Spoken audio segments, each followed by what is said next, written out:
Et ouais, l'annonce avait été faite il y a 2 ans maintenant, la création d'un bac pro aéronautique et spatial en Guyane pour former directement sur place des jeunes Guyanais au métier du secteur.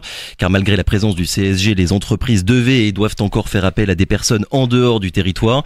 L'idée est donc de profiter du centre spatial pour former des jeunes Guyanais qui suivent leurs travaux pratiques pour le module espace à Kourou dans la training room d'Ariane Group, spécialement dédiée à la formation du personnel.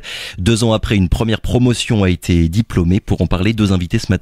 Prisca Duchart-Exertier, bonjour. Bonjour Victor, merci de me recevoir. Vous êtes la directrice opérationnelle du CMQ, donc Campus des métiers et des qualifications aéronautiques et spatiales, et vous êtes avec Olivier Castoli. Bonjour également. Salut. Vous êtes diplômé, vous faites partie de la première promotion de ce baccalauréat professionnel. Merci à tous les deux d'avoir accepté notre invitation pour qu'on puisse un petit peu en parler. Prisca, c'est quoi déjà dans les grandes lignes le bilan que on peut faire, que vous faites de cette première promotion? Ça s'est passé comment? Qu'est-ce qui a bien marché? Est-ce qu'il y a des pistes d'amélioration, on va dire, pour les prochaines promotions? Tout à fait, je dirais que ça a bien marché cette première année. Nous avons eu, donc sur nos 5 premiers apprentis, nous avons eu 4 apprentis diplômés. Les 4 ont été intégrés ensuite dans des entreprises de la base spatiale. Donc je dirais un bilan plutôt positif. Oui. Donc ces dernières années étaient une année, on va dire, très mouvementée. Nous avons vu beaucoup de choses, fait beaucoup de choses. Les jeunes ont participé à un concours de films où ils ont présenté leur formation. Ils ont eu la 2e place nationale pour leur film, donc c'est vrai que c'était très intéressant. Ils ont appris beaucoup de choses, ils ont fait des voyages, des mobilités qui leur ont permis de monter en compétences en aéronautique. Et concernant les axes d'amélioration, pour répondre à l'ensemble de votre question, donc effectivement, nous sommes en train de travailler encore sur ce référentiel spatial pour l'améliorer et mieux l'adapter aux besoins des industriels de la base spatiale. C'est quoi le référentiel spatial? Alors le référentiel spatial, c'est un référentiel qui a été adapté, créé pour cette coloration. Donc ça regroupe plusieurs activités, plusieurs chapitres, donc en électronique, en électrique et en méca sur tout simplement du matériel aérospatial. Donc on a donc dans cette training room, on a plusieurs modules de formation pour apprendre à freiner, pour apprendre à déboulonner, pour apprendre tout simplement à visualiser finalement des composants de la fusée, des composants sol. Donc je ne vais pas m'aventurer plus sur ce chemin, mais voilà. Donc on parlait des pistes d'amélioration, voilà, et vous me parliez du référentiel spatial. Tout à fait. Et entre la première et la 2e année, donc le référentiel a été incrémenté grâce à Europropulsion qui a demandé on va dire des compétences en robotique. À ce moment-là, nous avons ajouté donc une formation complémentaire en robotique que les jeunes ont suivie et ils ont pu valider. Donc cette formation en robotique, elle a été faite conjointement avec l'UIT de Kourou. Et grâce à Monsieur Roudot qui a pu former les jeunes. Il a également formé des jeunes de l'IUT de Kourou en but GE2I et donc qui ont fait au niveau supérieur de cette formation en robotique. Et vous, Olivier Castoli, le bilan personnel finalement, c'est quoi ce bilan quand vous repensez à ces 2 dernières années? Qu'est-ce que ça vous a apporté professionnellement, mais aussi peut-être personnellement? Plutôt du positif, beaucoup de positif comme Madame CMQAS a dit. On a eu beaucoup de mobilité, que ce soit la métropole, la Guadeloupe ou encore le Brésil, pour pouvoir monter en compétences parce qu'il y a compétences en aéronautique, parce qu'il y a beaucoup de structures qu'on n'a pas ici en Guyane. Et je suis très fier que j'ai pu faire partie d'une des entreprises qui s'occupait du lanceur, Ariane Group, que j'intègre le 16 officiellement en tant que méca fluide. Donc beaucoup de positifs et je souhaite beaucoup de courage aux prochaines promotions. Et ils doivent bosser à fond parce que c'est une formation qu'on a besoin ici en Guyane, que ce soit la jeunesse guyanaise qui s'occupe du lanceur dans notre pays. On reviendra évidemment sur ce point dans quelques minutes, mais d'abord j'aimerais savoir c'est quoi un petit peu votre parcours finalement, qu'est-ce que vous avez fait et qu'est-ce qui a fait que vous avez candidaté il y a 2 ans du coup pour rejoindre cette formation? Le parcours est lent, hein. Ouais. Alors j'ai fait un bac STI2D.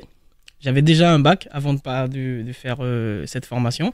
Ensuite, après le bac, je voulais rentrer en école d'ingénieur. Oui. Mais pas tout de suite parce que je me sentais pas encore capable. Donc j'ai décidé de faire le DUT, que c'était pas encore le BUT, le DUT en GE2I. Mais malheureusement, par rapport avec des problèmes de logement et autres, je voulais pas aller au Crous. Et donc j'ai abandonné le DUT. J'ai fait une mention complémentaire. C'est comme un bac plus 1 qui n'est pas officiellement un bac plus 1 pour me préparer à faire un BTS en maintenance des systèmes de production.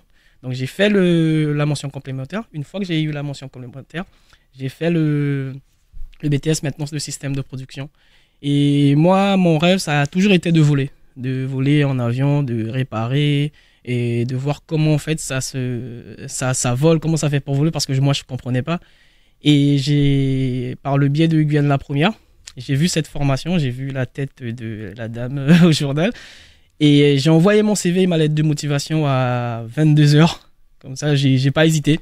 Juste après avoir vu le journal à la télé. Juste après avoir vu le journal. Et elle m'a répondu à 3h du matin. Je me rappellerai toujours. Elle m'a répondu à 3h du matin. Elle m'a donné, c'était un lundi, elle m'a dit qu'il y a des entretiens jeudi. Ouais. Donc je suis allé aux entretiens et elle m'a dit qu'est-ce qui t'intéresse. J'ai dit le côté aéronautique. Ouais. Moi je voulais pas faire du spatial, je vais pas vous mentir. Oui, si je me trompe pas, vous êtes originaire de Maripasoula et votre attirance première, on va dire à la base, c'était pour les avions. Exactement. Et elle m'a dit qu'est-ce qui t'empêche de faire voler Ariane 5. C'était Ariane 5 à l'époque. Ouais. Pendant la semaine. Et toi, te concentrer sur ta formation de mécanicien aéronautique et pilote le week-end. Je me suis dit, mais c'est un génie cette dame. Et c'est comme ça que je me suis dit, ok, j'intègre la formation. Mais j'avais déjà un BTS, justement. Donc j'ai un bac, un BTS, une mention complémentaire. Mais comme mon rêve, ça a toujours été de faire ça, de voler, donc je me suis dit, moi, ça me dérangerait pas de revenir faire un bac pour pouvoir intégrer cette formation-là. Et par chance, elle m'a dit que quelle entreprise te plairait. J'ai dit l'entreprise qui travaille au plus près du lanceur. Et elle m'a conseillé Ariane Group. J'ai foncé. Et aucun regret depuis? Jamais, non, c'était trop bien. Cette formation, elle est ouverte à qui, Prisca Duchartre-Exertier, qui peut candidater finalement, et quel genre de profil vous cherchez? Parce que quand on entend et quand on voit le parcours d'Olivier, on se rend compte finalement que il y a des profils aussi atypiques que vous recrutez. Totalement. Donc on cherche des jeunes entre 17 et 30 ans, puisque c'est une formation en alternance, en apprentissage, on n'a pas vraiment le choix. Avec beaucoup de motivation, et on cherche des jeunes assez matures. Il faut comprendre que le bac pro aéronautique est un bac pro qui est assez compliqué. Cette sélection que nous faisons ici en Guyane, elle se fait également en métropole, puisque les gens choisissent de monter en compétences avant d'intégrer ce bac pro. Donc c'est vrai que nous avons recruté jusqu'à présent plutôt des méca auto, des jeunes techniciens du froid qui avaient ce genre de bac pro. On a également recruté des jeunes qui étaient en bac STI 2D. Mais pour être honnête, nous avons recruté quelques profils totalement atypiques. La première promotion, on avait un jeune qui était en licence anglais. Qui est en ce moment bonjour Neil chez Europropulsion. Donc c'était la première promotion, il a bien réussi également. Et là, cette année, nous avons un jeune qui a un parcours un peu spécial puisqu'il était coiffeur, mais c'est vraiment grâce à sa motivation. Ces derniers mois, il a prouvé en réussissant son brevet d'initiation aéronautique qu'il était réellement motivé à intégrer cette filière. Oui, c'est vraiment la motivation, le critère principal qui va faire que vous allez vous pencher sur tel ou tel candidat. Exactement, c'est ce qui va être décisif pour le choix. La première promotion, c'était 5 étudiants, c'est bien ça? Et là, il y en aura plus pour la prochaine? Alors, en ce moment, nous avons 8 apprentis qui ont commencé donc leur entrée lundi dernier. Oui. Et il nous reste encore 2 places. Donc, pour des jeunes, nous allons faire des entretiens donc en fin septembre pour essayer de compléter cette promotion. Alors on va rentrer un petit peu dans le détail. Cette formation, elle vise à intégrer des jeunes Guyanais, je cite, au métier d'intégration du lanceur Ariane 6. Ça veut dire quoi exactement, Olivier Castoli? Ce bac pro, il prépare à quel genre de métier? Je sais bien que quand on ne travaille pas dans le spatial, ça peut toujours paraître un peu délicat et difficile de parler de ce genre de métier-là, mais voilà, dans les grandes lignes, finalement, c'est pour quel genre de profession plus tard? Alors, comme a dit la dame précédemment, on cherche des jeunes qui ont cette facilité à pouvoir utiliser des outils, des clés et compagnie. Oui. Et donc, du coup... Oui, il faut aimer la mécanique quand même à la base. Exactement. S'il n'y en a pas la base méca, c'est compliqué. Mais il y a des profils qui passent, comme dit la dame, si vous êtes motivé. Donc, ce bac pro consiste à former des mécaniciens fluides. C'est comme ça que le métier s'appelle, pour pouvoir travailler sur Ariane 6, tout simplement pour pouvoir monter le lanceur, parce qu'il y a des grandes lignes. Il y a des grandes lignes et si vous n'avez pas cette formation méca là, c'est compliqué. On a aussi, on aura aussi des opérateurs, en élec. Il y a plusieurs sortes. Il n'y a pas que les mécas, il y a les élec. Et on est sur le lanceur, mais aussi sur le bord, avec par exemple les bras, les jeunes qui vont travailler sur les bras, qui vont maintenir le lanceur. On va avoir aussi des jeunes qui vont travailler au sol. Oui. C'est le lanceur et tout ce qui est autour. Exactement. Et après, est-ce que c'est difficile ce qu'on vous demande, les compétences que vous devez avoir, la dose de travail aussi que vous devez fournir tout au long de la formation? C'est une formation qui demande beaucoup d'investissement personnel, Olivier Castoli. Il faut être concentré. Oui. Il faut être concentré. Il faut savoir qu'on travaille soit près du lanceur, soit autour du lanceur. Donc, si la moindre gaffe peut avoir des conséquences. Donc, être concentré à 100% quand on fait son travail. Vous ne serez pas lâché directement sur le lanceur. Vous allez commencer par regarder. Vous allez être guidé, en fait. Et une fois qu'on voit que vous êtes capable de le faire, on vous laissera en autonomie. Prisca, c'est quoi les premiers retours que vous avez des industriels, des entreprises? On a cité tout à l'heure Ariane Group, on sait qu'il y a d'autres entreprises qui vous soutiennent. Voilà, c'est quoi les premiers retours de leur part vis-à-vis des compétences finalement des étudiants? Donc nous avons eu les retours en réel, puisque le 12 juillet, donc juste après le départ d'Ariane 6, nous avons fait une cérémonie où vraiment tout le monde a pu s'exprimer, les tuteurs, et vraiment les tuteurs étaient très fiers de leurs jeunes. Ils étaient donc c'était un moment un peu difficile, parce que c'était le moment où donc soit ils continuaient avec la même entreprise, donc ils savaient qu'ils les reviraient, soit ils partaient dans une autre entreprise de la base.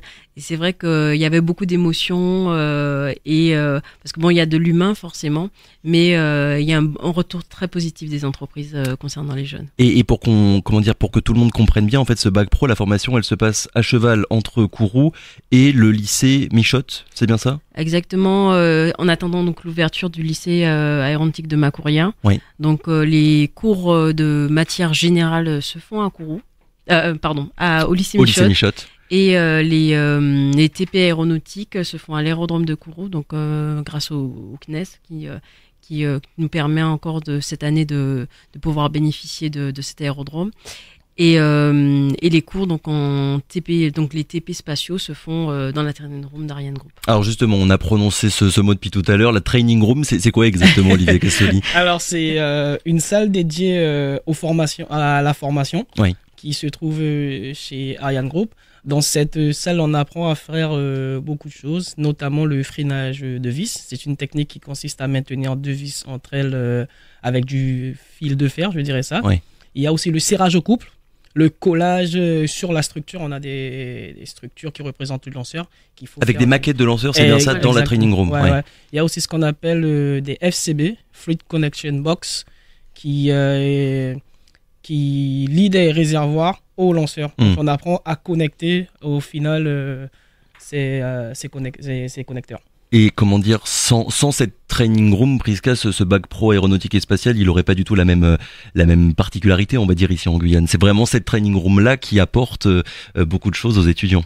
Exactement, c'est cette training room qui permet de faire la différence en fait dans cette formation, puisqu'elle apporte donc cette coloration spatiale qui n'existe nulle part ailleurs. C'est-à-dire que c'est un référentiel, comme je disais, qui a été créé par Ariane Group et du début jusqu'à la fin. Donc c'est totalement, et comme je disais, on a plusieurs axes d'amélioration et on travaille dessus pour vraiment permettre de concrétiser en fait cette coloration. Alors ce bac pro, il est issu d'un partenariat tripartite entre l'ACTG, l'Académie de Guyane et Ariane Group.